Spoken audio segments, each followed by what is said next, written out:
Now that we've discussed what to do in a pitch, let's look quick at the common mistakes people make. Here are 5 common pitching pitfalls. The biggest mistake you can make when narrowing your idea and developing your pitch is forgetting to address a real problem or a pain point. In order to reach your customers, your idea needs to be more than just cool or nice to have. People have limited time and attention, and your pitch must show that you are tackling a problem that is worthy of their attention. Sometimes, in an effort to solve big problems, entrepreneurs come up with solutions that are wildly unrealistic. If your technology is years or decades away from becoming a reality, your market is distant and unfamiliar, or your financial projections are out of line with common sense, you'll lose credibility. Startups are about taking risks, disrupting markets, and innovating. So your pitch should be aspirational, but not unbelievable. Now let's say you are solving a real problem and your solution is achievable.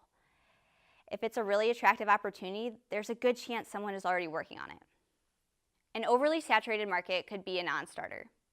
You may find that many of the other players are more established, better funded, or have more experienced teams. If this is the case, take a step back and rethink your solution or business model.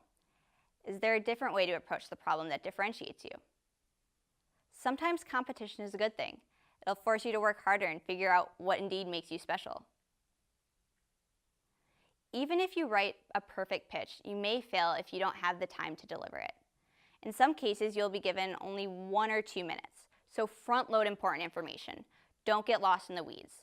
And by all means, practice, practice, practice. If you know you'll have a specific time frame, record yourself and make sure you have enough time to hit every important detail. Finally, beware of the boring or generic pitch. Remember, you're typically not the only team pitching a given audience, so you need to stand out and be memorable. This video series will address various ways to capture attention through storytelling, vocal and physical delivery, and visuals. All aspects of your pitch should be tightly choreographed and compelling. Don't put your audience to sleep, but instead wake them up.